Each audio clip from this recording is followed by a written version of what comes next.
नमस्कार, एक बार फिर से आप सभी का स्वागत है आपके YouTube channel English with Vikas Jha में।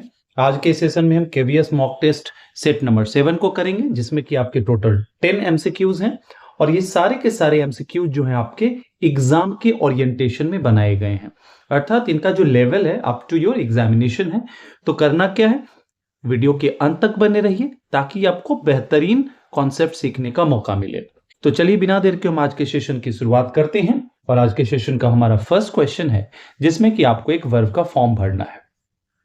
कहता है आई blank for this exam for 2 years before I finally succeeded. पहले तो आपको यह समझना होगा कि इस तरह के सेंटेंस में सीक्वेंस ऑफ टेंस की क्या भूमिका रहती है।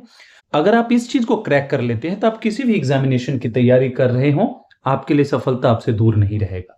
ठीक है ना। अब यहां देखेंगे, इस सेंटेंस में कहा गया है कि कोई एक्शन को 2 सालों तक किया गया। कब तक किया गया? कि जब तक कि फाइनली सक्सेस नहीं मिला। क्लियर है।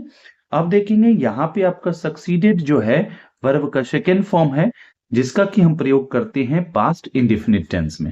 एक चीज तो तय है कि पूरा का पूरा सेंटेंस जो हमारा है पास्ट में प्रयुक्त होने वाला है। क्यों? क्योंकि सीक्वेंस ऑफ टेंस का ये रूल है कि एक बार यदि पास्ट में चला गया सेंटेंस तो हम 99% देखते हैं if there is no any other universal truth और any general fact of the present time, उस स्थिति में हम क्या करते हैं? पास्ट का प्रयोग करते हैं। अब देखिए यहां पे चूंकि दिया गया for 2 years, here we are talking about duration, means यहां पे कॉन्टिन्यूअस एफर्ट की बात की जा रही है। इस स्थिति में हम क्या करते हैं? पास्ट परफेक्ट कॉन्टिन्यूअस का प्रयोग करेंगे, जिस कारण से देखेंगे कि आप पास्ट परफेक्ट के लिए तो हैड प्लस वर्ब का थर्ड फॉर्म यूज करते हैं, लेकिन कॉन्टिन्यूअस के लिए फिर क्या कर देते हैं आप? वर्ब का फोर्थ फॉर्म। चूंकि कॉन्टिन्यूअस है जिस कारण से हम आईएनजी फॉर्म का प्रयोग करेंगे। और यहां जो हमारा वर्ब का थर्ड फॉर्म है, इसमें हम बिन का प्रयोग करते हैं, जो कि हमारा वर्ब बी के थर्ड फॉर्म के रूप में कार्य करता है। क्लियर है। अगर हम ऑप्शन नंबर 1 की ओर चले तो यहां देख रहे हैं कि इसका प्रयोग हम पास्ट इंडेफिनिट के लिए करते हैं, और वहीं हैड प्रिपेयर्ड ये हमारा पास्ट परफेक्ट हो जाता है। पास्ट परफेक्ट की अगर हम बात करें तो पास्ट परफेक्ट का यहां पे प्रयोग किया जाता है, आप कंप्लीशन पे फोकस करते हैं, किसी एक्शन के कंप्लीशन की बात करते हैं, मतलब फोकस में आपका उसका कंप्लीशन रहता है, न कि वहां पे हम कॉन्टिन्यूअस एफर्ट की बात करते हैं, न ही हम उसके टाइम रेफरेंस की बात करते हैं। और चूंकि हमारा ये जो फ्रेज है फॉर 2 years, ये दर्शाता है कि यहाँ पे टाइम रेफरेंस की चर्चा की जा रही है, जिस कारण से आप ऑप्शन नंबर सी का चुनाव करेंगे, जो कि हो जाएगा आपका करेक्ट आंसर। और वहीं ऑप्शन नंबर डी की ओर चले तो ये कहता है प्रेजेंट परफेक्ट कॉन्टिन्यूअस, जिसका कतई भी यहाँ पे प्रयोग वांछित नहीं है। क्लियर है। चलिए नेक्स्ट की ओर बढ़ते हैं। नेक्स्ट हमारा कहता है hardly dash the train dash the platform when it started raining. देखेंगे कहता है कि हार्डली से अगर कोई सेंटेंस शुरू हो तो हम नॉर्मली यहां पे क्या दर्शाते हैं कि पास्ट की कोई ऐसी घटना जो एक के घटित होने के जस्ट बाद घटित हो रहा हो। मतलब हम जैसे बोलते हैं जैसे ही ट्रेन प्लेटफॉर्म पर पहुंचती है बारिश होना शुरू हो गया। तो here in this sentence we talk about 2 incidents of past time, whether the second took place after the completion of the first one. In this scenario, what we do, we simply use the past perfect tense for the first action completed earlier, and then we have to follow past indefinite, which is here, that is in the form of second verb of form. Clear है। अब देखेंगे कि past के लिए क्या करते हैं, यहां पे हम ऑक्सिलियरी वर्ब हैड का प्रयोग करेंगे और मेन वर्ब के थर्ड फॉर्म का प्रयोग कर देंगे। अब देखेंगे कि हार्डली के साथ हम अगर किसी सेंटेंस की शुरुआत करते हैं, इन्वर्जन का प्रयोग होता है ऑक्सिलियरी वर्ब पहले, और इसका पेयर बनता है किसके साथ? व्हेन के साथ। यहां आप देखेंगे कि देन का प्रयोग कर दिया जा सकता है ताकि आपको इंप्रूव करने वाला क्वेश्चन बन सके। ठीक है ना। अर्थात हम देखेंगे यहां पे डिड का प्रयोग है, यहां पे हैड और लेफ्ट जो कि वर्ब का थर्ड फॉर्म है, यही आपका करेक्ट आंसर हो जाएगा। क्लियर है। चलिए नेक्स्ट की ओर बढ़ते हैं। कहता है by the time you reach the station the train dash. अब देखेंगे यहां कहता है by the time you reach the station, कहता है जिस समय आप स्टेशन पहुंचेंगे। अब देखिए पहुंचते हैं नहीं, इसे समझना है, पहुंचेंगे, क्योंकि हम फ्यूचर टेंस के लिए हम प्रेजेंट इंडेफिनिट का भी प्रयोग करते हैं, प्रेजेंट कॉन्टिन्यूअस का भी प्रयोग करते हैं। क्लियर है, ये ध्यान रखना है। कहता है जब आप स्टेशन पहुंचेंगे ना तो ट्रेन जा चुकी होगी, मतलब आप अनुमान बता रहे हैं किसी सर्टेन पॉइंट ऑफ टाइम में कि फ्यूचर का कोई ऐसा सर्टेन पॉइंट ऑफ टाइम जहां पर कोई घटना 100% कंप्लीट हो गया रहेगा, उस स्थिति में हम क्या करते हैं, फ्यूचर परफेक्ट का इस्तेमाल करते हैं। उसमें हम क्या देखते हैं कि हमारा शैल या विल होता है जो कि फ्यूचरिटी का बोध कराता है। उसके बाद हम वर्ब के फर्स्ट फॉर्म अर्थात हैव का प्रयोग करेंगे। चूंकि मॉडल वर्ब हमेशा अपने साथ क्या लेता है, V1 लेता है, ये ध्यान रखना है। और परफेक्ट टेंस के लिए हम क्या करते हैं, हैज हैव हैड के बाद वर्ब का थर्ड फॉर्म, तो हैव भी आ गया आपका, और फ्यूचर बताने के लिए शैल विल भी आ गया, और परफेक्ट के लिए हैव प्लस V3 भी आ गया आपका। क्लियर है? अर्थात आपका ऑप्शन नंबर सी जो है यहां पे करेक्ट आंसर हो जाएगा। क्लियर है? ये ध्यान देना है। बाय द टाइम जो है ना, ये हमारा एक कीवर्ड है, किसके लिए, की फ्रेज है, फ्यूचर परफेक्ट टेंस के लिए, ये ध्यान रखना है। चलिए नेक्स्ट हमारा कहता है it is 10 years since he dash this school. अब देखेंगे कि यहाँ पे किस तरह के वर्ब फॉर्म की आवश्यकता है जिससे कि यह सेंटेंस हमारा कंप्लीट हो जाएगा। अब देखेंगे यहाँ पे आपको समझना है, सिंस यहाँ पे एक कंजंक्शन के रूप में कार्य कर रहा है, और सिंस दो एक्शन के बीच के रिलेशन को भी दर्शा रहा है, ठीक है ना। तो देखेंगे कि इसके पहले जो प्रयुक्त होगा, यहां पे आप प्रेजेंट इंडिफिनिट या प्रेजेंट परफेक्ट टेंस दोनों में से किसी का प्रयोग कर सकते हैं, ये ध्यान रखना है। और इसके बाद जो होगा ना, ये बता रहा है पास्ट इंडिफिनिट के बारे में। क्यों, इसको अभी समझते हैं। कहता है इट इज 10 years या it has been 10 years। It has been जो है ना ज्यादा बेहतर लगेगा, इसलिए आप इसको कंसीडर करेंगे इट हैज बीन का।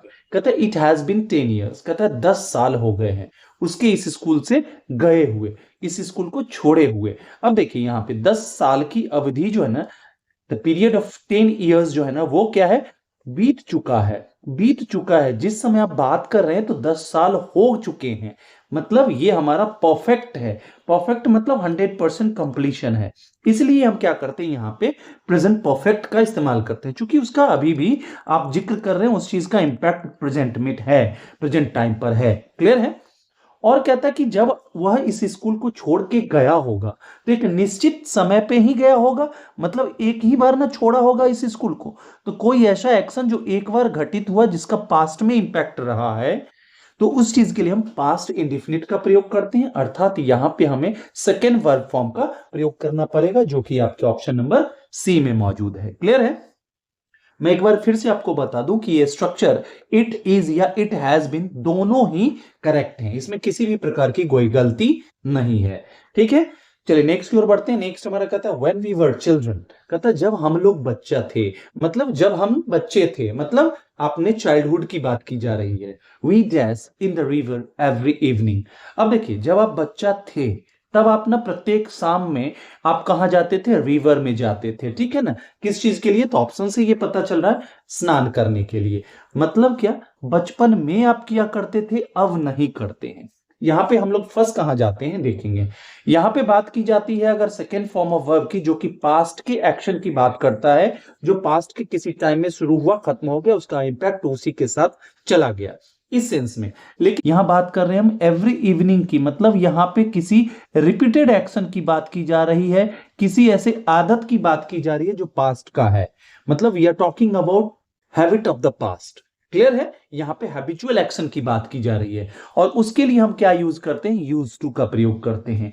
यूज टू के बाद हम देखेंगे यहां पर हम वर्ब के फर्स्ट फॉर्म अर्थात V1 का प्रयोग करते हैं, जो कि प्रयुक्त होता है एक हमारे मॉडल वर्ब के रूप में। ध्यान रखना है आपको इस चीज का, अर्थात आपका ऑप्शन नंबर जो है सी करेक्ट हो जाएगा। एक चीज और मैं आपको बता दूं, यूज टू का प्रयोग आप करते हैं एक एडजेक्टिव के रूप में भी, जब इससे आप बताते हैं कि कोई व्यक्ति किसी चीज का आदी है, अभ्यस्त है, ठीक है ना। इस स्थिति में इसके पहले आप देखेंगे वर्ब बी का प्रयोग होगा। वर्ब बी के कहने का मतलब क्या है कि be, been, being, is, am, are, was, verb जो भी है अकॉर्डिंग टू द सब्जेक्ट, उसके नंबर पर्सन के अकॉर्डिंग करेंगे, टेंस के अकॉर्डिंग करेंगे। लेकिन इसके बाद देखेंगे जेरंड का प्रयोग होगा, वर्ब के चौथे रूप का प्रयोग होगा।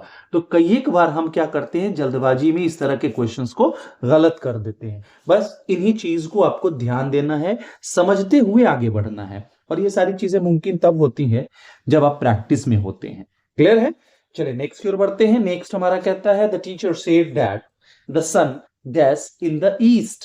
कहते हैं शिक्षक ने कहा, शिक्षक ने क्या कहा, कहा कि भैया सूर्य जो है ना पूर्व में उगते हैं। अब देखिए यहां पे क्या है, एक बेसिक सा क्वेश्चन है हमारा, इससे इजी तो हो ही नहीं सकता कुछ भी। क्यों? क्योंकि हम जानते हैं रिपोर्टिंग वर्ब जब पास्ट का होता है तो रिपोर्टेड स्पीच के टेंस में बदलाव आता है। लेकिन वहां देखेंगे कि there are certain exceptions that we should keep in mind, that we should keep in our practice। कैसे? तो देखेंगे यहां पे आप ऐसे एक फैक्ट की बात कर रहे हैं, आप ऐसे यूनिवर्सल ट्रूथ की बात कर रहे हैं कि जिसको बदल पाना मुमकिन नहीं है। जब बदल नहीं पाएंगे इस स्थिति में क्या करते हैं, उसे हम प्रेजेंट इंडेफिनिट टेंस में प्रयोग में लाते हैं, अर्थात वहां V1 या V5 का प्रयोग किया जाएगा। चूंकि हमारा सब्जेक्ट यहां पर जो है the sun, it is singular in form, that's why we have to elect, that's why we have to select the fifth form of verb। Clear है? जो कि आपके ऑप्शन नंबर बी में है। क्लियर है? अब साथ ही साथ देखना है कि जितने भी हमारे जो सेलेस्टियल बॉडीज होते हैं, जितने भी हमारे आकाशीय पिंड होते हैं, उनके नाम के पहले हम क्या करते हैं, द का प्रयोग करते हैं। ऐसा क्यों करते हैं? क्योंकि वो अपने आप में नायाब हैं, अपने आप में अजूबा हैं, अपने आप में यूनिक हैं। उनको आप इजीली आइडेंटिफाई कर सकते हैं। उसकी जब चर्चा होगी तो हर किसी को पता है कि उसी की चर्चा हो रही है, और जब बोलने वाला और सुनने वाला सबको पता है कि किस चीज की चर्चा हो रही है, तो वह अपने आप में पार्टिकुलर हो जाता है, जिस कारण से हम उसके साथ द का प्रयोग करते हैं। क्लियर है? ठीक यही रूल अप्लाई होता है यहां पे दिशा के नाम के साथ भी। अपने आप में स्पेसिफिक है, अपने आप में पार्टिकुलर है, जिस कारण से हम द का प्रयोग करते हैं। देखिए यहां पे मैं आपसे एक अनुरोध करना चाहूंगा कि किसी भी प्रश्न को एक प्रश्न के रूप में आप मत लीजिए। जब कोई क्वेश्चन आपके सामने हो तो उसके बारे में सोचिए कि इससे किस तरह के क्वेश्चंस बन सकते हैं, और इस बात की पुष्टि आप तभी कर पाएंगे जब आप PYQ सॉल्व करेंगे। वहां से आपको डेप्थ ऑफ द क्वेश्चन समझने का मौका मिलेगा, और फिर आप अपना दिमाग उस तरह से लगा सकते हैं। तो चलिए आगे बढ़ते हैं नेक्स्ट की ओर। नेक्स्ट हमारा कहता है, if he had informed me earlier I dash something about it now.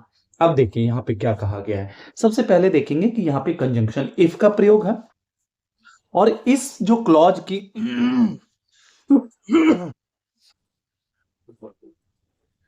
यहां आपको सबसे पहले एक चीज का ध्यान देना है, ये सेंटेंस शुरू हो रहा है इफ से, और इफ का प्रयोग करते हैं हम कंडीशन दिखाने के लिए।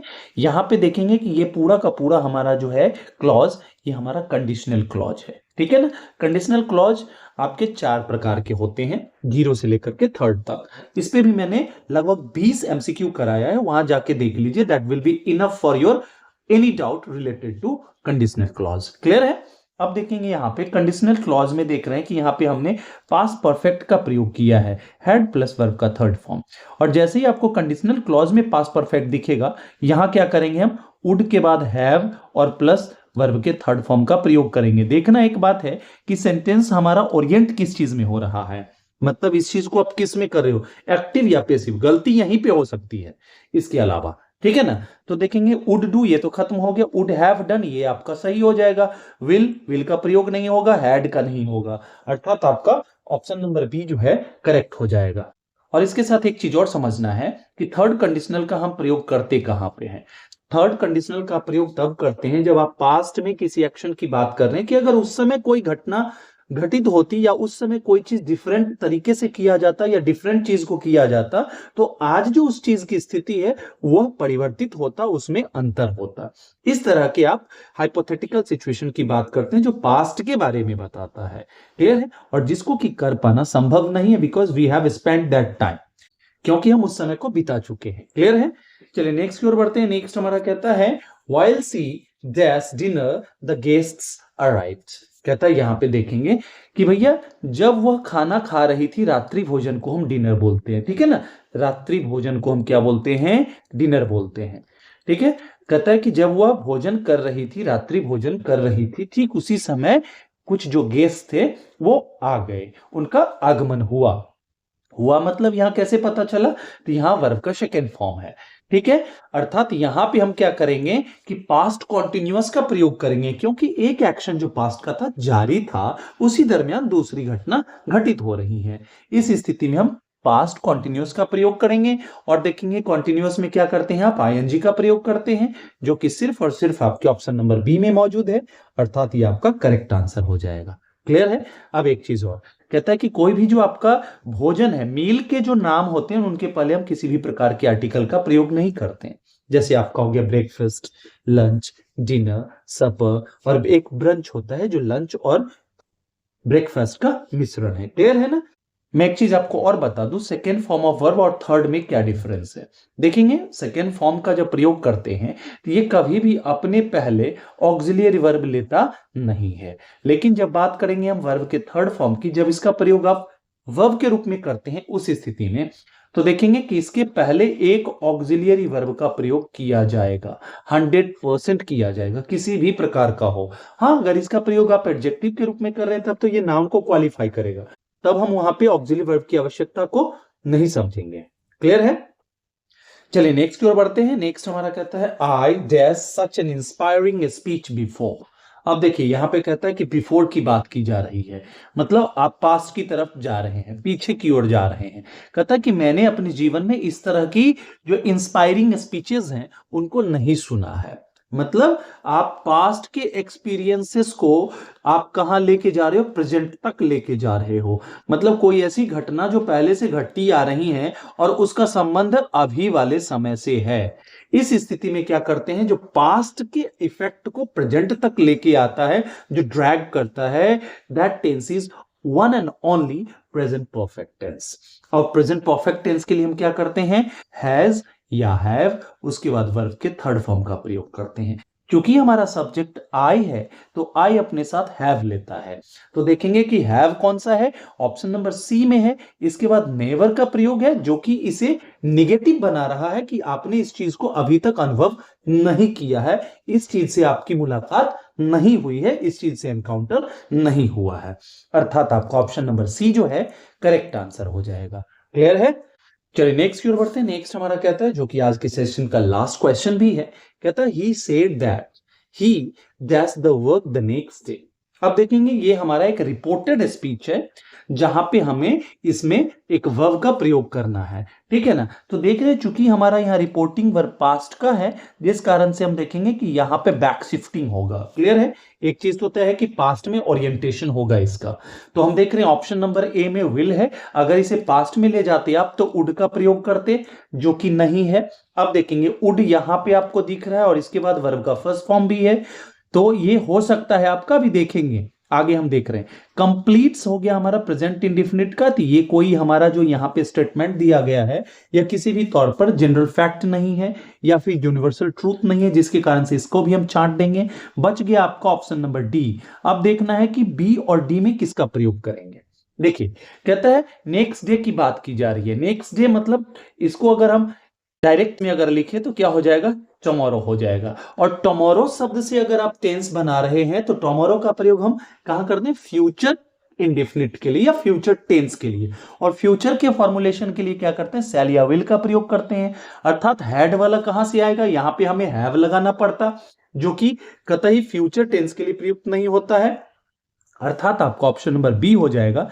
क्योंकि यहां पे विल है तो विल का वुड हो गया पास्ट में, और हम देख रहे हैं टुमारो का हम क्या कर दिए, नेक्स्ट डे कर दिए। क्लियर है? ये चीज ध्यान रखना है, और ये सारी चीजें आप आसानी से कर सकते हैं अगर आप प्रैक्टिस करते हैं तो एक चीज है ना कि कंडीशनल सेंटेंस हो जाता है कि आपकी सफलता ना आपके प्रैक्टिस पर निर्भर करती है।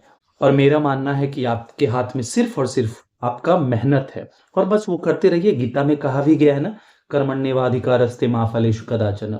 मतलब कर्म करते चलिए, फल की चिंता मत कीजिए, और कर्म सही दिशा में आवश्यक है। चलिए इसी शुभकामनाओं के साथ मैं आज आपसे विदा लेना चाहूंगा, फिर मुलाकात होगी नेक्स्ट सेशन में। चलिए till the time we meet next, happy learning and keep evolving. Thank you so much.